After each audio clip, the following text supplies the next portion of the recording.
하나님께서 오늘 우리에게 주신 말씀 히브리서 11장 24절에서 26절까지 세 절 말씀입니다. 세 절 말씀 제가 봉독합니다. 믿음으로 모세는 장성하여 바로의 공주의 아들이라 칭함받기를 거절하고 도리어 하나님의 백성과 함께 고난받기를 잠시 죄악의 낙을 누리는 것보다 더 좋아하고 그리스도를 위하여 받는 수모를 애굽의 모든 보화보다 더 큰 재물로 여겼으니 이는 상주심을 바라봄이라. 아멘. 하나님의 은혜와 평강이 충만하시기를 주님의 이름으로 축복합니다. 2026년은 붉은 말의 해다. 그래서 병오년이라고 합니다. 근데 그 한 해마다 매해 새해 첫 부분에는 그 해의 트렌드를 연구하여 설명하고 발표하는 사람들이 많이 있습니다. 특별히 올해는 말의 해라 올해의 트렌드를 호스 파워, 영어로 호스, 말의 힘이다. 우리말로 번역하면 마력이죠. 그렇게 설명하는 분들이 많이 있습니다. 여기서 말은 AI를 말합니다. 인공지능이 이제 날개를 달아서 그 타고 있는 사람을 더 빠르고 더 힘있고 더 새로운 일들을 하게 만들어준다. 그 말을 타고 달리는 인간의 창의성과 또 인간의 그 노력과 합해서 상상할 수 없는 빠르기와 또 이렇게 전진을 해 나갈 것이다. 발전을 해 나갈 것이다. 그래서 호스 파워라 그렇게 명명을 하였습니다. 해마다 띠 동물, 그 해의 띠에 해당하는 동물로 그렇게 이야기를 만드는 듯 합니다. 그러므로 그 속에서 호스 파워에서 10가지의 트렌드를 이야기합니다. 다른 얘기하지 않고 그 중에 첫 번째가 뭐냐면 Human in the Roof라는 트렌드입니다. AI의 업무에 인간이 개입해서 정확성과 완성도를 높이는 협업이 가능해지는 트렌드가 있다. 이게 첫 번째입니다. 붉은 말의 호스파워의 트렌드 첫 번째입니다. 또 10가지 중에 또 하나는 필코노미라는 말을 씁니다. 필코노미. 지금까지는 가성비가 다 좌우했습니다. 싸고 뭔가 좋은 거 쓰고 버리는 것을 사람들은 많이 원했지만 이제 트렌드가 바뀌었다고 합니다. 가성비보다는 기분과 감정을 소비의 동력으로 삼는 경제 흐름이 바뀌었다고 합니다. 가성비 별로 안 좋아하고 자기가 좀 비싼 값을 주더라도 과도한 값을 주더라도 자기 기분과 감정을 만족시켜 준 것을 선택해 나가는 필코노미의 시대다. 또 제로 클릭의 시대다. 트렌드를 이렇게 설명합니다. 제로 클릭은 뭐냐면 AI가 먼저 제안해서 클릭을 최소화하는 추천 중심의 소비다. 그렇게 설명을 합니다. 또 하나는 픽셀 라이프의 트렌드를 얘기합니다. 픽셀 라이프는 짧고 다양한 경험을 빠르게 소비하는 마이크로 트렌드라고 합니다. 유튜브나 영상도 다 숏폼이에요. 평일 저녁에 소소한 행복 그런 것들로 연결해 나가는 트렌드. 가족 공동체에 대한 트렌드도 변화합니다. 1.5 가정 시대다. 그렇게 얘기를 합니다. 혼자 살되 필요할 때만 연결되는 반연결형 1인 가구가 늘어나고 그렇게 많아진다. 트렌드라고 얘기합니다. 그 중에서 제가 아주 주의 깊게 본 트렌드는 10가지 중에 근본이즘이라는 트렌드입니다. 근본이즘은 뭐냐면 진짜와 본질에 집중하는 소비와 삶의 태도, 이게 트렌드라고 합니다. AI가 모든 것을 생성하고 추천합니다. 알고리즘에 의해서 어떤 자기도 모르는 사이에 자기를 몰아가기에 주도성을 상실해 갑니다. 그런 세상 속에서 AI가 생산하는 최신성, 복제성, 효율성을 거부하고 그 가상이 아닌 허상이 아닌 본질을 찾고자 하는 트렌드라고 합니다. 그래서 진짜의 가치가 많이 부상해서 어떻게 보면 이런 AI 시대에 사람들은 AI 시대에 반대되는 아날로그의 낭만 그렇게 얘기하지만 사실은 시대의 본질에 대한 숙고를 하며 가상이 아닌 현실을 본질을 전통을 더 중시하고 원조를 숭상하며 클래식을 선호하고 진짜를 더 선호한다는 트렌드가 있다고 합니다. 이것은 이렇게 된다는 게 아니라 이렇게 흘러가고 있는 트렌드, 유행, 어떤 세상과 사회와 사람의 심리가 이렇게 변하고 있다. 그런 것을 설명합니다. 세상은 이렇게 흘러가고 있는데 어떻게 보면 교회와 신앙의 모습도 이렇게 변화되고 있다고 저는 생각을 합니다. 화려한 건물과 효율적인 프로그램이 지배하던 교회의 모습은 이제 점점 사라지고 있습니다. 가성비의 신앙보다는 개인의 감정과 자기 픽셀 라이프 형태처럼 생각에 더 집중하는 그러한 트렌드로 바뀐다.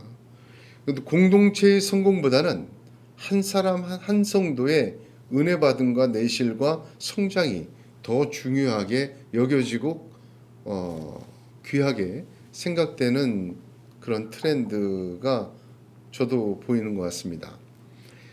어떻게 보면은 가상과 최신성 또 복제 그걸 통해서 자꾸 새로운 얘기들을 하고 신기한 얘기를 하는 것들을 이제 거부하는 것 같아요. 식상하죠.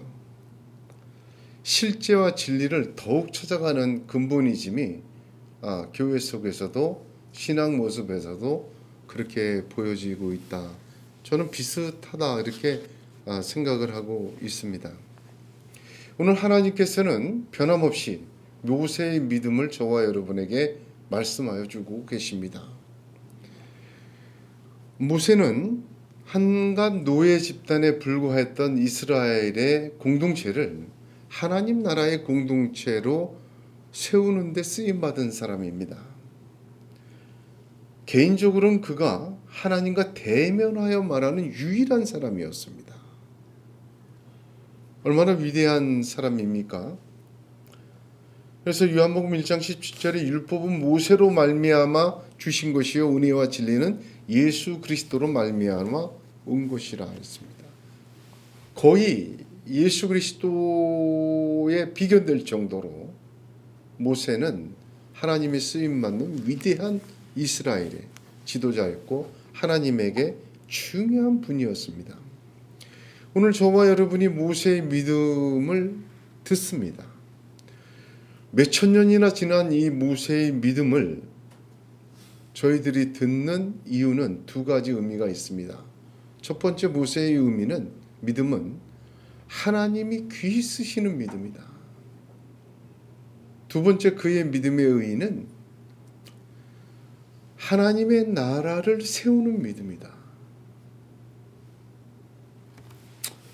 믿음과 하나님의 공동체들이 허물어져 가고 있는 이때 너무나도 중요한 믿음의 모습을 모세를 통하여 저와 여러분에게 오늘 말씀하십니다. 그 이유는 저와 여러분을 하나님이 쓰는 사람으로 하나님 나라를 세우는 믿음으로 세우시고 축복하시기 위함인 줄로 믿습니다. 성경에서 모세의 믿음을 직접적으로 말씀해 주시는 본문은 여기가 유일무이합니다. 주로 창세기, 출애굽기, 레위기, 민수기, 신명기, 여호수아서까지 모세 육경의 저자는 모세라 우리가 이렇게 말을 합니다만 그 내용들을 보게 되면 대개 모세의 업적이나 모세의 하나님과의 그 지도자로서 또는 삶으로서 그런 것들이 집중되어 있습니다. 그러나 모세의 믿음은 이렇다라고 성경에서 비추어주는 곳은 여기 히브리서 11장 24절에서 28절까지가 유일합니다. 많은 학자들이 또 제가 좋아하는 많은 설교가들이 여러 가지 책에서 모세의 믿음의 핵심을 정의해라 그러면 다 이렇게 정의했어요. 자기 부인의 믿음이다. 그게 핵심이었습니다. 본문에 보면 믿음으로 모세는 칭함받기를 거절하고 하나님 백성과 함께 고난받기를 더 좋아했고 애굽의 모든 보화보다 하나님의 상주심을 바라보았다. 자기 부인이다 이렇게 얘기를 합니다.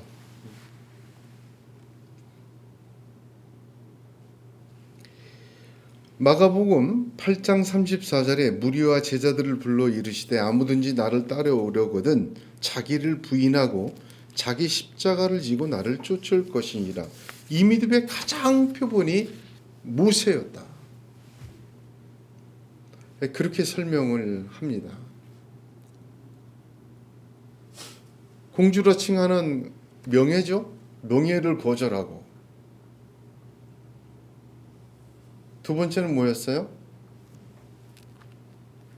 명예 다음에 죄악의 낙, 즐거움이죠. 낙을 거절하고 세 번째는 재물입니다. 명예와 물질과 낙을 거절했다. 부인했다. 그리고 하나님을 쫓았다. 그래서 자기 부인의 믿음이라 얘기를 합니다.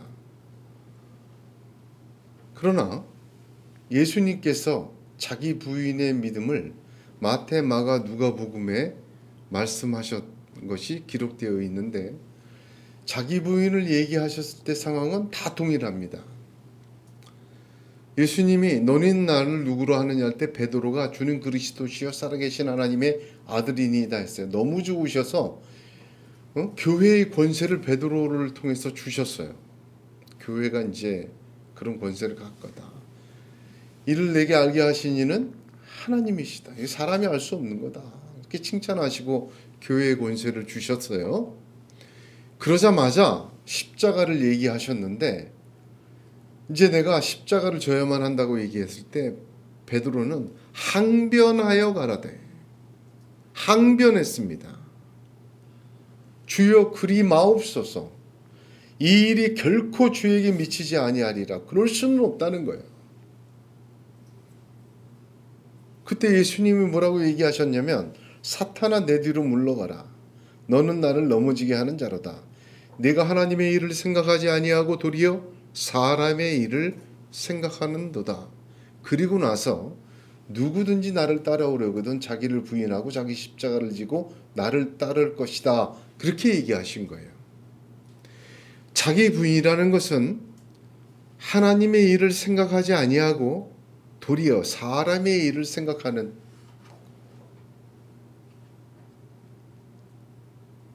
뒤집어 얘기하면 사람의 일을 생각하지 아니하고 하나님의 일을 먼저 생각하는 게 자기 부인입니다. 마태, 마가, 누가의 자기 부인의 말씀은 다 이 상황에서 이 설명이에요.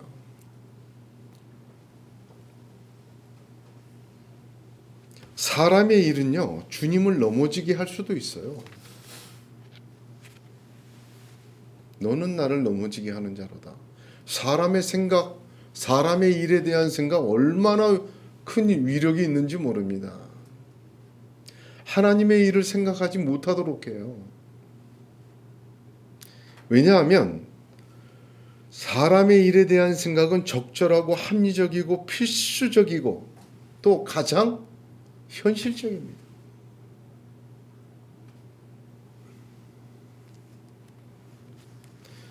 자기 부인이란 그럼에도 불구하고 하나님의 일에, 사람의 일에 대한 생각을 내려놓는 게 자기 부인이에요.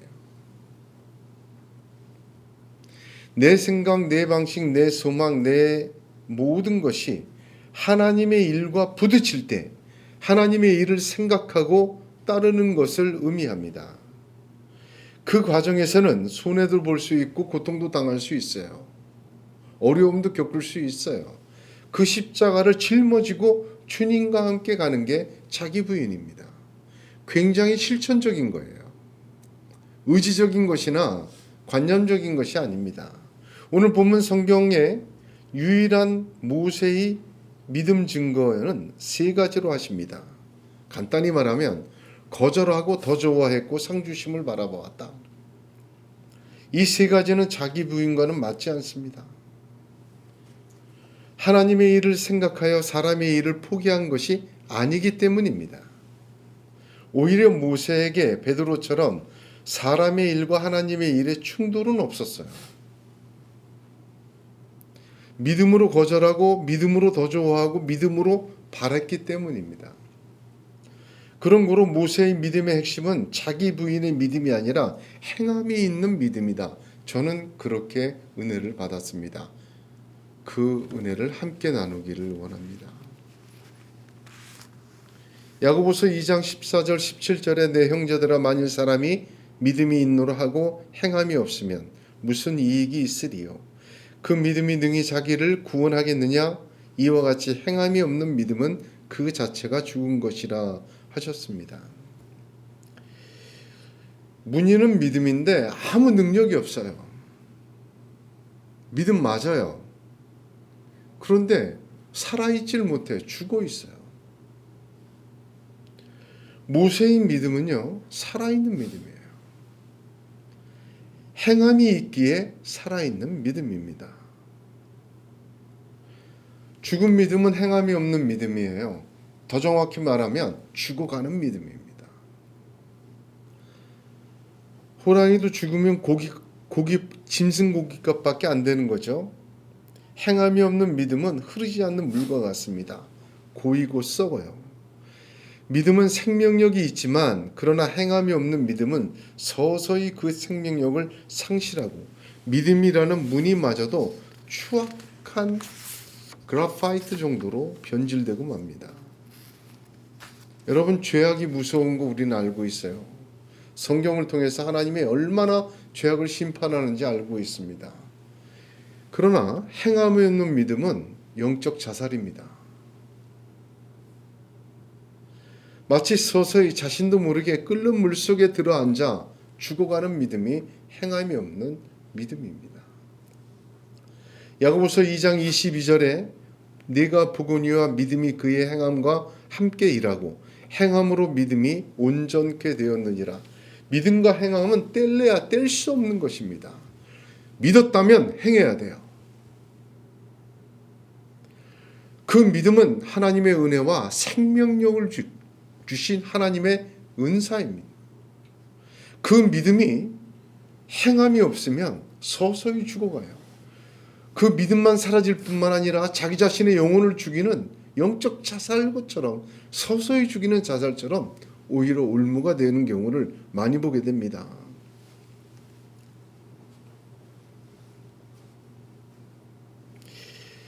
여러분, 홍해는 모세가 지팡이를 들고 손을 바다 위로 내밀어 그것으로 갈라지게 했어요.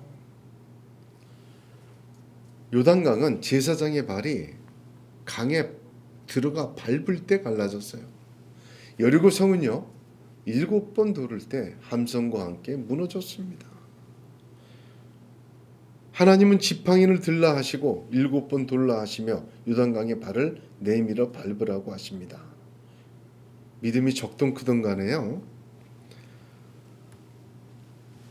하나씩 행하게 되면요, 순종하게 되면 십자가라는 거치는 것도 있을 수 있지만 여러분, 거기서 그 믿음이 살아나게 돼요.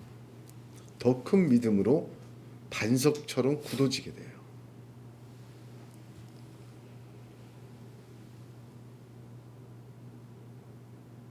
사람들은 자꾸 큰 믿음 주세요, 큰 믿음 주세요 기도합니다. 이미 받은 믿음이나 행해 보세요.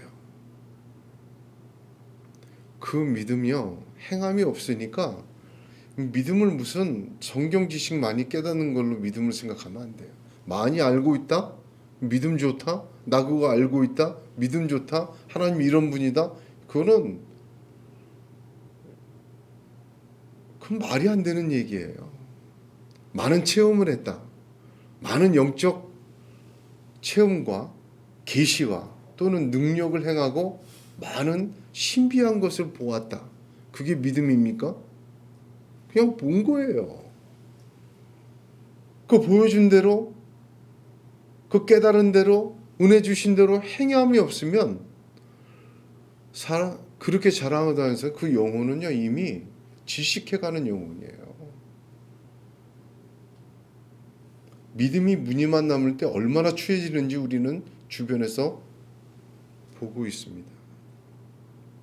작은 믿음이라도, 하나의 믿음이라도 내가 받은, 내게 주신 은혜, 내게 주신 말씀, 내게 주신 믿음을 붙들고 그렇게 행하려고 애쓰고 엎드리고 순종해 나갈 때 그 믿음은 행함으로 온전해지고 찬란하게 빛나고, 비록 북극선처럼 빛나진 못해도 하늘의 별과 같이 빛나는 하나님의 영광과 은혜가 드러나기 바랍니다.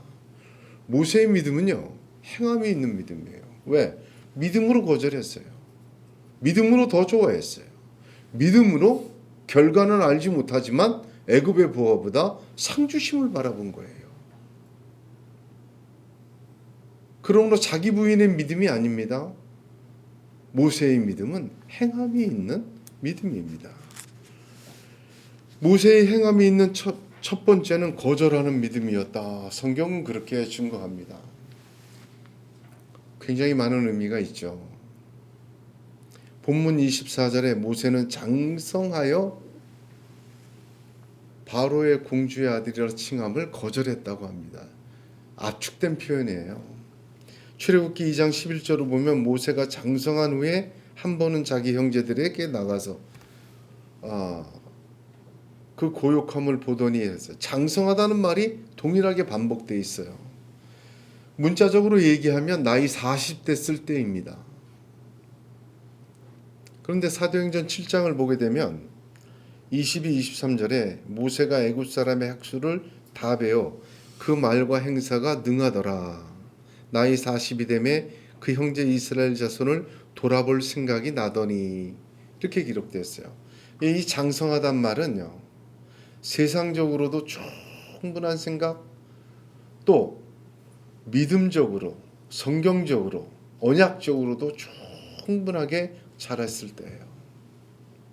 여러분, 예수 믿은 지 오래되셨습니까? 아니면은 어제 믿었습니까? 어린아이 같은 신앙은요, 젖 먹어야 돼요. 그냥 얼음 만져주고 그냥 애기니까 모르니까. 그런데 장성에서는요, 거절하는 믿음이 있어야 합니다. 그게 행함의 첫 번째예요. 예수님의 첫 사역은 거절이었습니다. 공생애를 시작하시기 전에 광야로 몰려나가서 마귀의 시험을 받습니다. 마귀는 세 번의 유혹을 해요. 예수님의 첫 사역은요, 그 세 번의 유혹을 거절하는 사역이었습니다. 장성한 자의 신앙은요, 믿음으로 거절합니다. 요셉이 보디발 장군의 유혹을 거절하지 않았다면 그는 애굽의 총리가 아니라 한갓 간음한 자가 되고 말았을 것입니다. 하나님을 거절했어요. 그러나 이스라엘은 돌아오라 하는데, 이 악한 백성이 내 말 듣기를 거절하고 그 마음이 강팍해져서 다른 신을 쫓아 그를 섬기며, 그렇게 하나님이 계속 말씀하시잖아요. 여러분, 우리의 믿음에, 행함의 믿음에 있어서 첫 번째 거절 중요한데, 거절할 것을 거절하고 거절하지 말아야 될 것을 거절하지 말아야 되는 분별이 있기를 축복합니다. 하나님은 우리의 방패요 지극히 큰 상급입니다. 거절할 때 두려울 수 있어요. 형제의 동족을 학대하는 애굽 병사를 쳐 죽이고 두려워서 도망갔어요. 미디안으로, 모세는요. 여러분 믿음으로 거절할 때 두려움 생길 수 있어요. 이거 내가 감당할 수 있을까? 너무 좋은 기회일 수도 있고 내게 너무 유익일 수도 있고. 그러나 성도 여러분, 두려워하지 마십시오. 그걸 거절할 때 뭐가 입증됩니까? 하나님이 방패와 하나님이 상급되십니다. 저는 이것을 이렇게 표현하고 싶어요. 내 손 한 움큼으로 지울 수 있는 것을 내려놓고 하나님 전부를 붙들 수 있는 길이다. 그것과 비교할 수가 있겠습니까? 여러분, 믿음으로 불의와 악함을 거절하시기 바랍니다. 여러분, 믿음으로 탐욕과 시기를 거절하시기 바랍니다. 믿음으로 악인의 길을 따르지 않는 거절이 있기를 축복합니다. 죄인의 길에 서지 않는 거절이 있기를 축복합니다. 오만한 자의 자리에 앉지 않는 거절이 예수의 이름으로 있기를 축복합니다. 하나님을 향해 가기 위해서 그 믿음의 행함이 있는 믿음의 첫 번째는 악함을 거절하는 거예요. 두 번째는 모세의 믿음은 더 좋아하는 믿음이다. 여기 더 좋아한다는 번역은 개역 성경만 더 좋아하다로 번역했어요. 새 번역이라든지 영어 성경은 이것을 선택하다로 번역했고 원어도 선택하다입니다. 더 좋아하다와 선택하다는 다른 의미예요.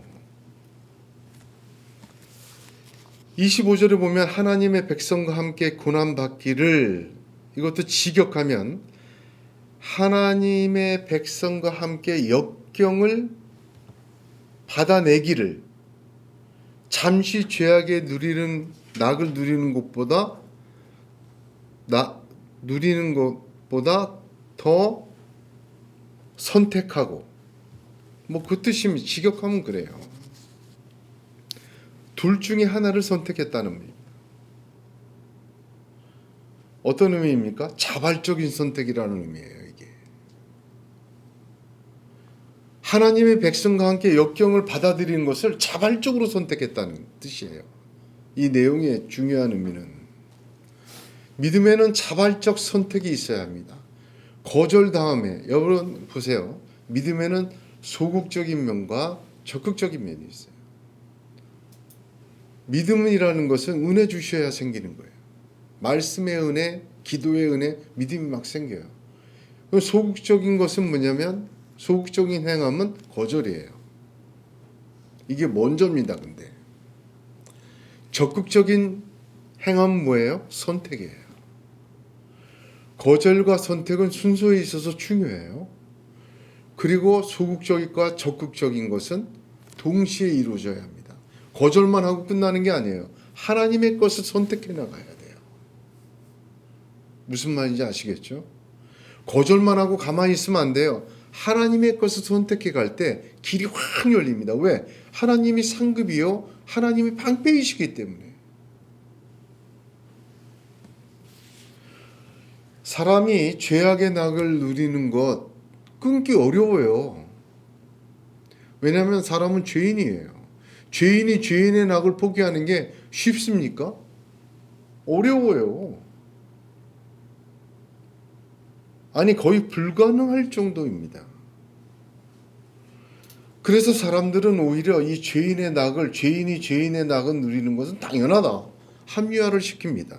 인간인지라 사람인지라 똑같이 세상 사는 존재인 너는 나나 안 그러는 사람이 있으면 나와보라고 해라. 야, 성경에 다윗을 봐라. 그도 바스바를 빼앗았고, 사람은 어차피 죄를 저지르지 않을 수 없는 존재야. 합리화하고 그것을 적당히 용서해 주시는 하나님이라고 가문이설을 떠들어댑니다. 이건 성경의 말이 아니에요. 성경은 그렇게 말 안 합니다. 그래서 위로해 준다고 해요. 죄 지은 자의 죄책을 가볍게 해주고 위로해주고 새 힘을 얻게 한다고. 천만의 성경은 그렇게 얘기를 안 합니다. 실제로 모세처럼 행함이 있는 믿음, 죄악의 낙을 싫어하고 멀리하는 사람들은 이런 말 안 해요.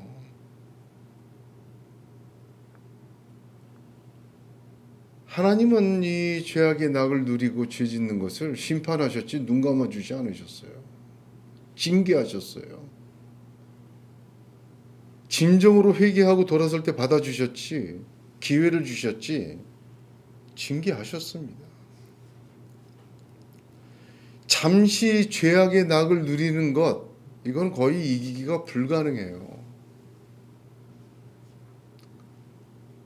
그것을 넘어서는 방법 한 가지밖에 없습니다. 하나님의 것들을 선택해 나가는 것입니다. 거절은 믿음의 출발이요, 선택은 그 다음입니다. 선을 행하기 전에 먼저 악행을 그쳐야 합니다.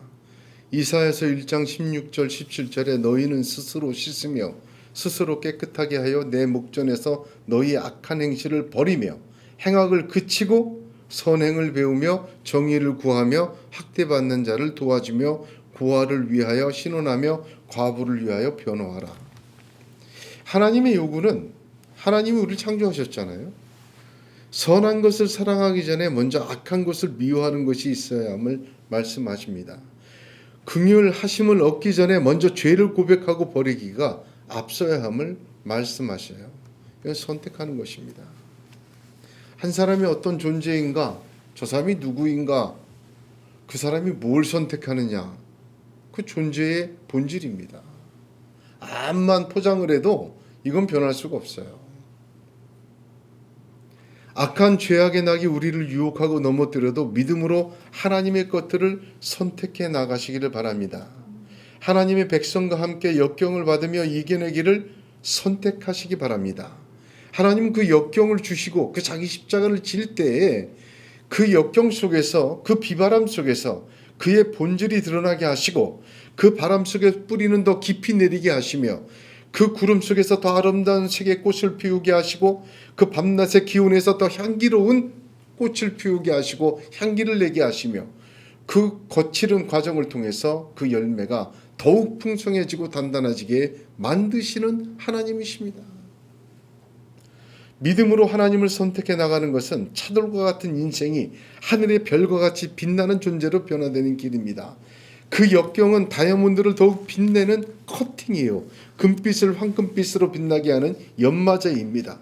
그리스도인이 그리스도인으로 세상과 하나님 나라에 우뚝 서게 하는 지렛대요, 망대입니다. 모세의 믿음 세 번째는 바라는 믿음이다. 이렇게 말씀해 주십니다. 모세는 그리스도를 위하여 받는 수모를 애굽의 보화보다 더 큰 제물로 여겼다 하십니다. 아니, 모세의 믿음에 갑자기 그리스도에 대한 얘기가 나오니까 이게 맞지 않는 것처럼 보여요. 그러나 신명기 18장 15절을 보면 모세가 이렇게 말합니다. 내 하나님 여호와께서 너희 중 내 형제 중에서 나와 같은 선지자 하나를 너를 위하여 일으키시리니 너희는 그를 들을지리라. 이 예언했어요. 모세는요, 그리스도 예수가 오심을 알고 계시를 받은 사람이에요. 하나님과 대면하여 말씀하고 들은 사람인데, 그래서 예수님은 모세를 믿었더라면 또 나를 믿었으리니 이는 그가 내게 대하여 기록하였습니다. 그렇게 말씀하신 거예요. 변화산 사건에서도 모세와 엘리야와 예수님이 함께 말씀하셨잖아요. 모세는요, 그리스도를 위하여 받는 수모를, 그게 무슨 의미냐면 지금 당장에 출애굽하고 가나안 가서 정착해서 그 정도 바라본 게 아니에요. 하나님 나라의 영광을 바라보게 하셨어요. 하나님이 그걸 다 주신 거예요, 그에게. 그 하나님 나라의 영광을 위하여 받는 수모를 애굽의 모든 보화보다 더 귀하게 여겼어요. 왜? 하나님의 상 주심을 바라봤기 때문이에요. 위대한 신앙가를 보세요. 저는 이 사람들이 발견한 사람들이라고 봐요. 왜냐하면 바울을 보세요. 내가 그리스도를 모든 것을 배설물로 여겼다래요. 왜 그렇습니까? 현재의 고난은 장차 우리에게 나타날 영광과 좋게 비교할 수 없도다. 예수님께서 천국 비유할 때 마태복음 13장 44절에 천국은 마치 밭에 감추인 보화 같으니 사람이 이를 발견한 후 숨겨두고 기뻐하여 돌아가서 자기 소유를 다 팔아 그 밭을 샀느니라. 바울이에요. 하나님이 말씀하신 하나님 나라와 그 영광과 그 모든 것을 믿고 선택해 나갔더니 그것이 너무 귀한 거예요. 지금 여기에 잠시 살다 가는 인생의 모든 명예와 부와 이런 것들보다 이거는 비교할 수도 없는 거예요. 여러분, 하나님이 최고의 가치가 되셨습니까? 발견한 사람입니다. 영생과 천국이 최고의 내 가치입니까? 발견한 사람이에요.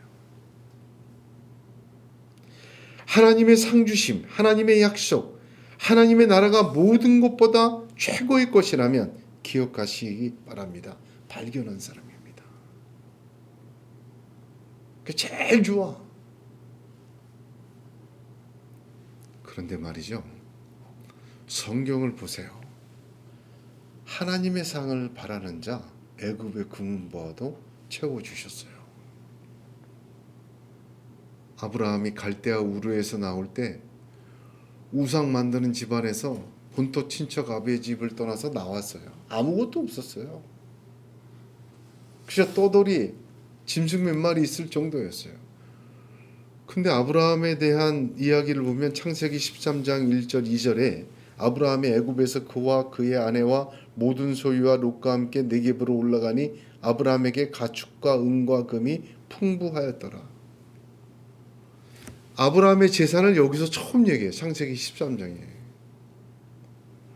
가축과 은금이 풍부하였더라. 그랬어요. 본래는 가축 몇 마리밖에 없었어요. 그런데 금은이 어떻게 생겼을까요? 창세기 13장 전에 창세기 12장 16절에 이에 바로가 그로 말미암아 아브라함을 후대함으로 아브라함이 양과 소와 노비와 암수 나귀와 낙타를 얻었더라.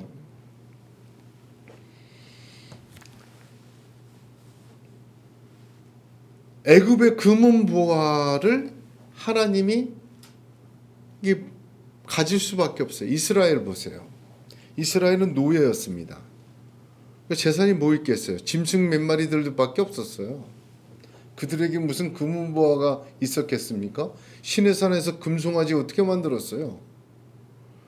어떻게 하나님의 성막을 지었으면 백성들이 다 갖고 와서. 노예들이 무슨 금은보화가 있습니까? 그날 굶지만 않으면 최고였지. 10가지 재앙을 내리신 후에 출애굽할 때 출애굽기 12장 35절 36절을 보면 이스라엘 자손이 모세의 말대로 하여 애굽 사람에게 은금패물과 의복을 구하매 여호와께서 애굽 사람들에게 이스라엘 백성에게 은혜를 입히게 하사 그들이 구하는 대로 주게 하심으로 그들이 애굽 사람의 물품을 취하였더라.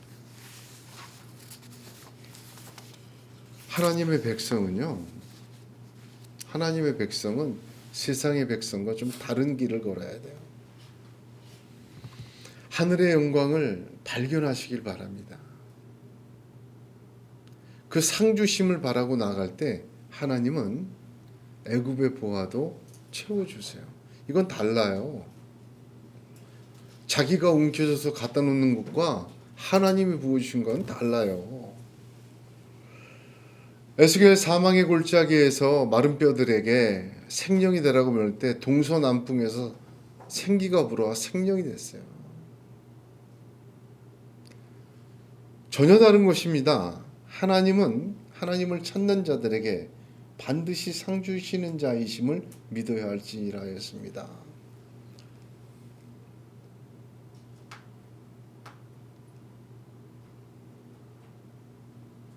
하나님의 상은 공로에 대한 대가가 아닙니다. 상을 받을 어떠한 업적과 어떤 공로를 요구하지 않으십니다. 하나님은 자기의 방패요 자기가 상급임을 믿는 것을 의로 여기시는 거예요. 믿음으로. 하나님 내게 상 주신다, 이거 믿는 거예요. 그걸 의로 여기시고 그에게 베풀어 주셨어요. 세상의 상급과 세상의 상 주심은, 명예는 있다가도 하루아침에 없어져요. 그러나 하나님이 주신 것은 달라요. 이 땅에서 영원까지 하늘의 별처럼 빛나게 되는 것입니다. 예수님도 이 말씀을 하셨어요.